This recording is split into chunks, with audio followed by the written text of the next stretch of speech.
Friends, welcome to Indo magic. இந்த வீடியோவில் bread வந்து நல்லா ஸ்பைஸியாக டேஸ்ட்டாக சாப்பிட்ணுன்னு நினைக்கிறவங்களுக்கு இந்த வீடியோ வந்து ரொம்ப பிடிக்கும். இதுக்கு வந்து ஒரு பேனில் 2 டேபிள் ஸ்பூன் அளவுக்கு எண்ணெய் வந்து சேர்த்துக்கிறோம்.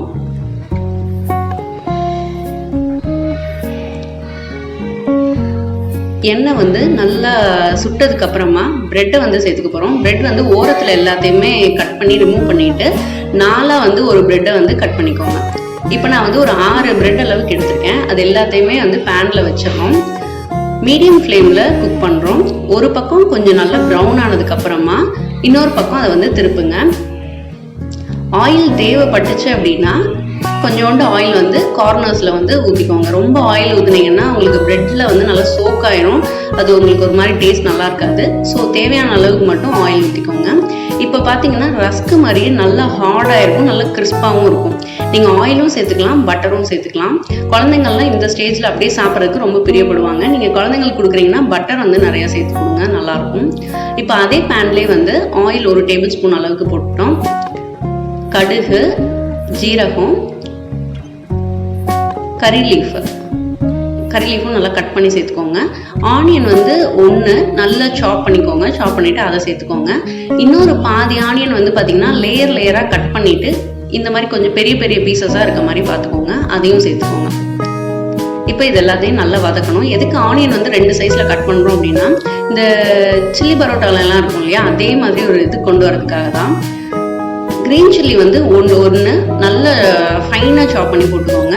ஜிஞ்சர் கார்லிக் பேஸ்ட்டு 1 டீஸ்பூன் அளவுக்கு. இப்போ இதையும் நல்லா வதக்கிக்கிறோம். நல்லா வதங்கிட்டு அந்த ஜிஞ்சர் கார்லிக்கோட ராஸ்மெல் போனதுக்கு அப்புறமா 2 தக்காளியை வந்து சாப் பண்ணி போட்டுக்கோங்க. அதையும் நல்லா இப்போ வதக்க போகிறோம். அந்த தக்காளியோட தோல் எல்லாம் வந்து பிரிஞ்சு வந்து அந்த ஆனியனோட நல்லா mix ஆகிருக்கணும்.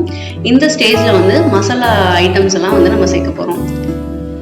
Turmeric powder, chilli powder, coriander powder. Chilli பவுடர்லாம் பார்த்தீங்கன்னா உங்களுக்கு டேஸ்ட்டுக்கு ஏற்ற மாதிரி சேர்த்துக்கோங்க. அதிகமாக காரம் சாப்பிட்றவங்க கொஞ்சம் அதிகமாக சேர்த்துக்கோங்க. கரம் மசாலா, தேவையான அளவுக்கு உப்பு, இது எல்லாத்தையுமே போட்டு நல்லா இந்த ஆனியன் டொமேட்டோவோட நல்லா மிக்ஸ் ஆகிற மாதிரி லோ ஃப்ளேமில் வச்சு நல்லா மிக்ஸ் பண்ணிக்கோங்க. இப்போ நல்லா மிக்ஸ் ஆகிடுச்சு. ஆனியன் அதோட நல்லா மிக்ஸ் ஆகிடுச்சு.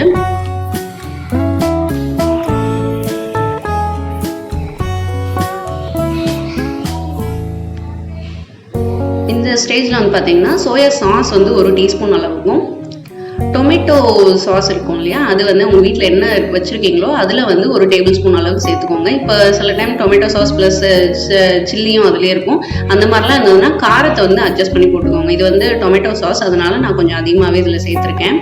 இதோட நல்லா மிக்ஸ் பண்ணிக்கணும். நிறைய பேர் பார்த்தீங்கன்னா சில்லி பரோட்டா வந்து ரொம்ப பிடிக்கும், ரொம்ப அடிக்டடாக இருப்பாங்க.